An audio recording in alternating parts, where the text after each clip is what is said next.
Okay, what? Hey! Are you making a video here? Yep. Of what? You got that? Gun you asked for. Oh, thanks, man. Yeah, appreciate it. What are you making a video of? You ever see a vlog? Do you know what a vlog is? No. It's basically when you record yourself what you're doing that day. Kitty. Can I be in it? You're in it right now. Now that we got the lighting figured out for this one shot, I am making mac and cheese at 12:16 a.m. They say salt makes the boiling process go faster. I think it's a load of bullshit. I don't think it's real. It's probably a myth. But that's what they have told me. Ugh. I think over the years I have juggled back and forth from different things. Oh, hold on, it's boiled. I'll probably eat this whole box, which is not good. Ow, motherfucker. Yeah, as I was saying, yeah, there's also this play. Oh, it's called Krapp's Last Tape. And it's a really good play. And it sucks that his work is so like heavily copyrighted and you have to go through like the family estate if you like even want to do his play, and you have to do it exactly the way he intended it to be told, because it would be great as like an adapted version. So Krapp's Last Tape is like he is in his room and he's got a whole bunch of old like tapes that he recorded himself at a younger age, and it starts, you know, he's old and he's listening back to these tapes and he's laughing at himself, like, because of all the ambition that his younger self had and his far out ideas that, you know, clearly as an older man is like, haha, he was so, what's the word? There we go. He was so naive. It would be very cool to have an adapted version now where it's not cassette tapes, but it's like, because he has like all these big reels and huge stocks of tape just laying around in his room.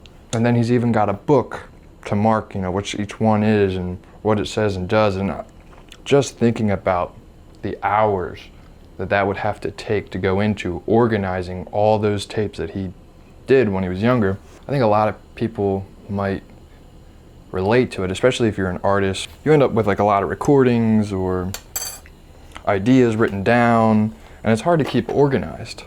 So this man, you know, organized all his thoughts basically, but it never went anywhere. He never became anything.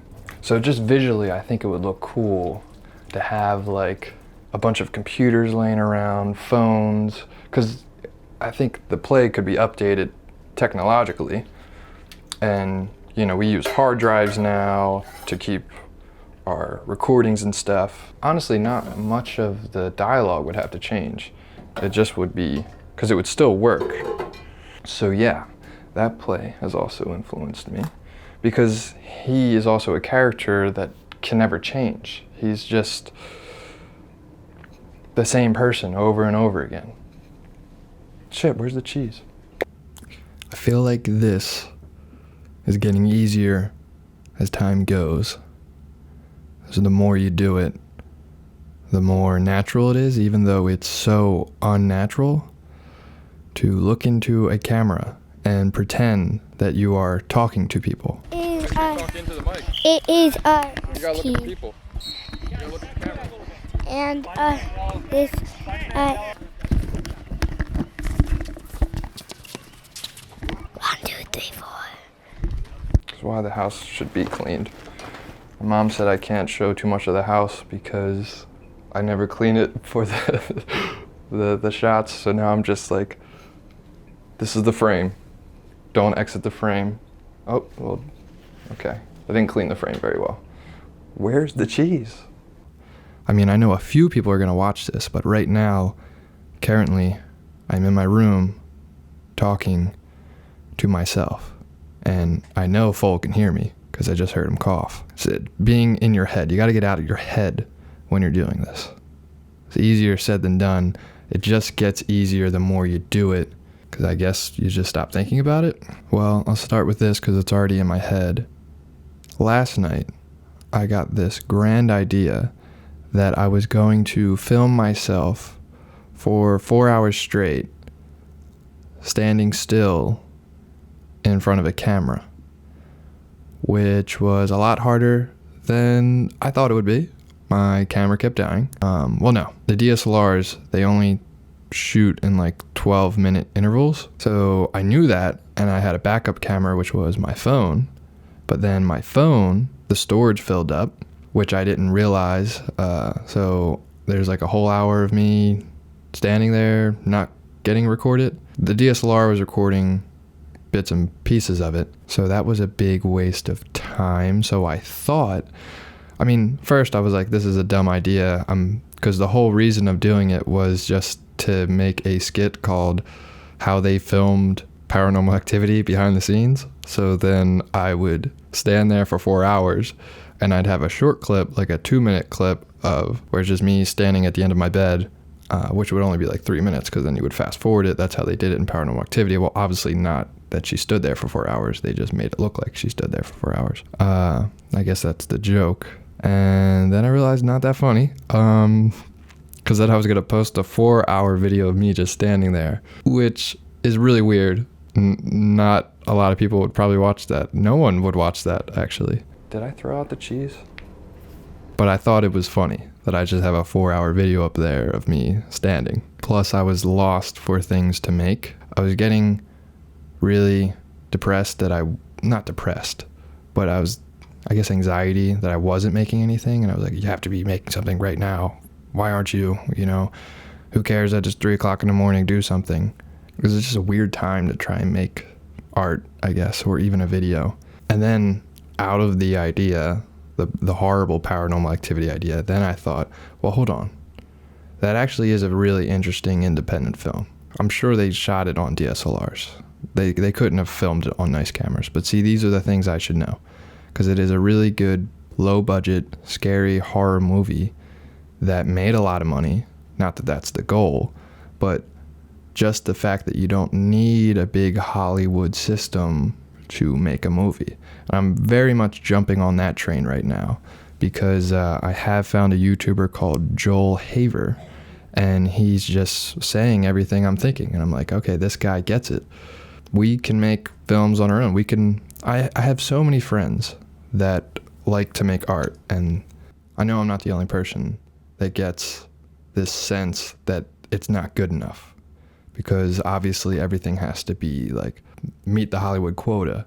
And I think that's a bad way to look at it. It's almost like going to a classical music concert, and there's a lot of etiquette that you have to follow, and it's very much looked upon as like a bougie type of thing to do. So if I'm one of those people that enjoys watching low budget but high quality films, like the content's there, it's real, I relate to it, then why can't I do the same thing? I have a DSLR camera, I have the audio equipment, I know I can make a good film. It's not going to be Hollywood standards, but it's fun. I enjoy doing it.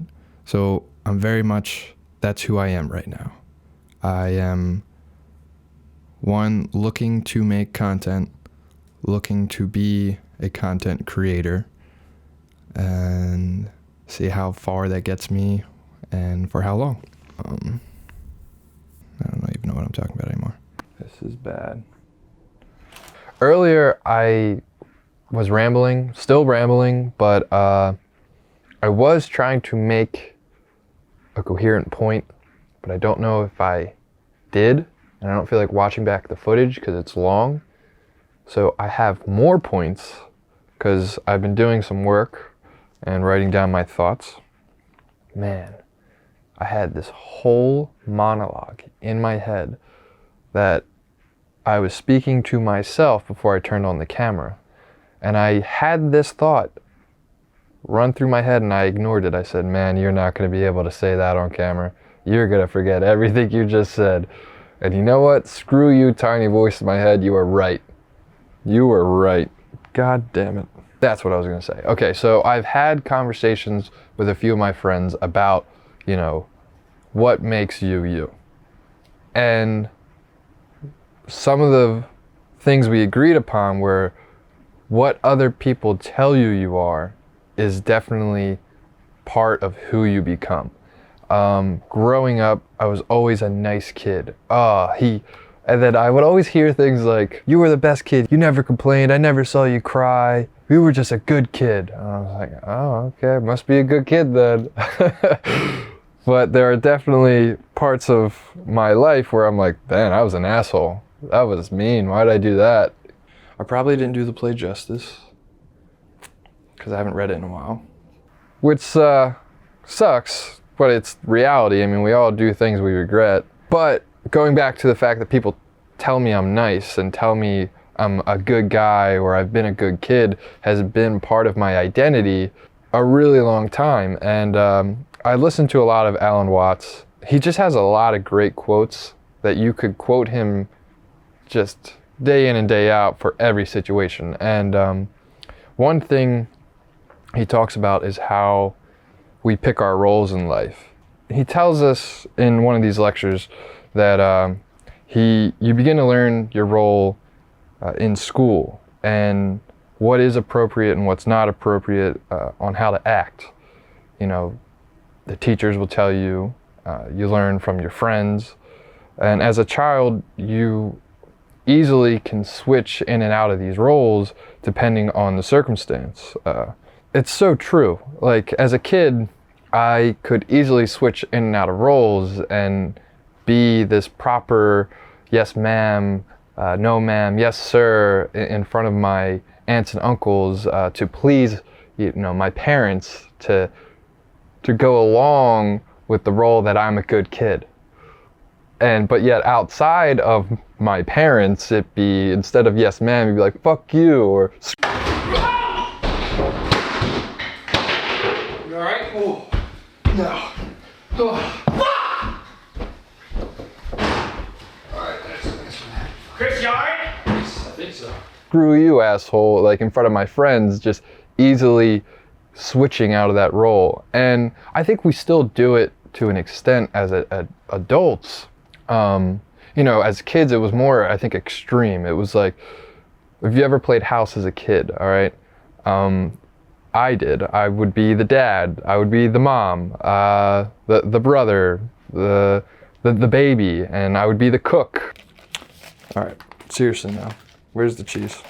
It's just like, as a kid, you can easily jump into the quote-unquote role that you're taking on, and but there are a set of rules and a set of expectations that are laid out for us that our parents give us.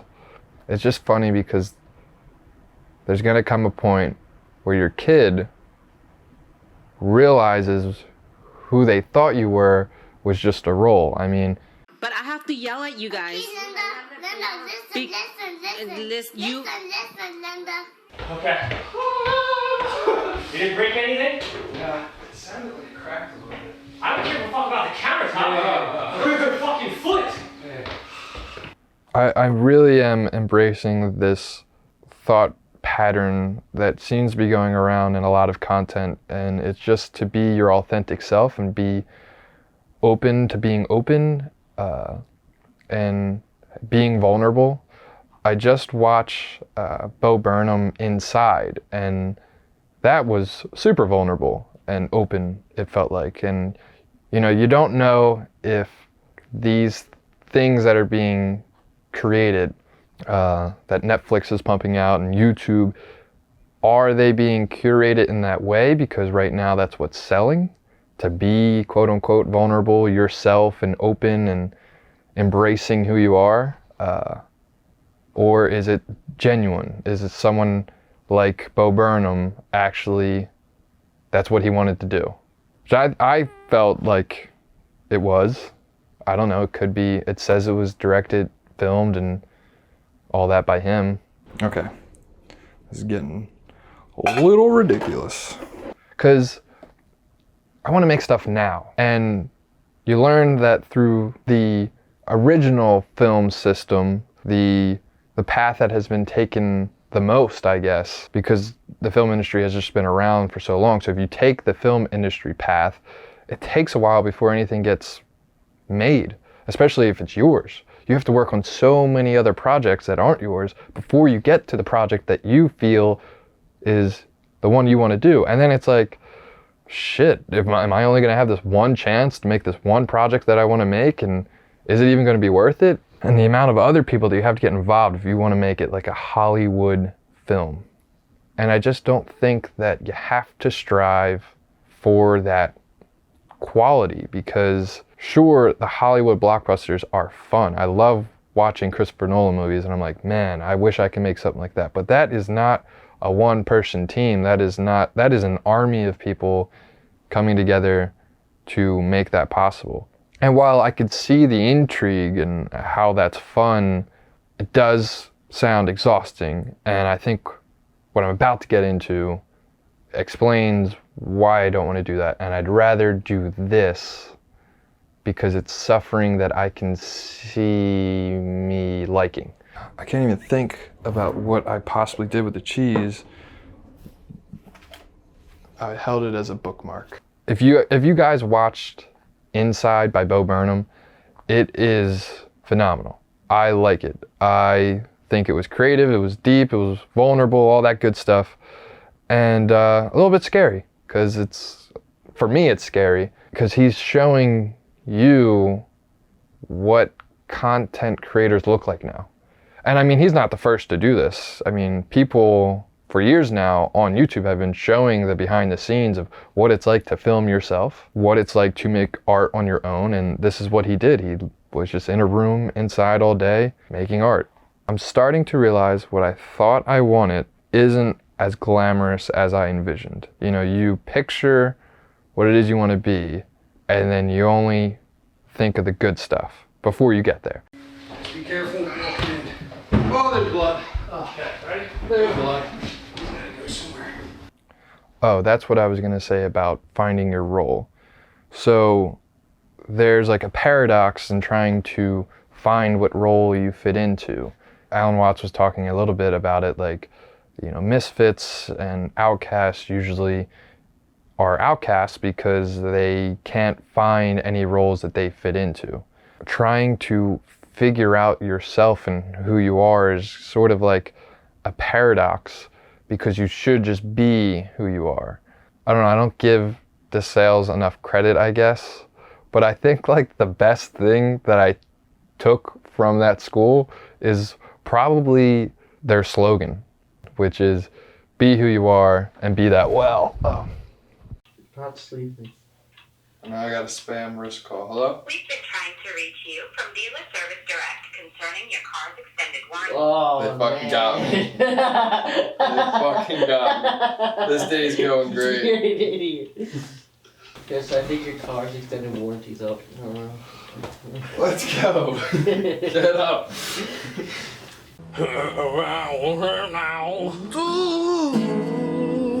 Please,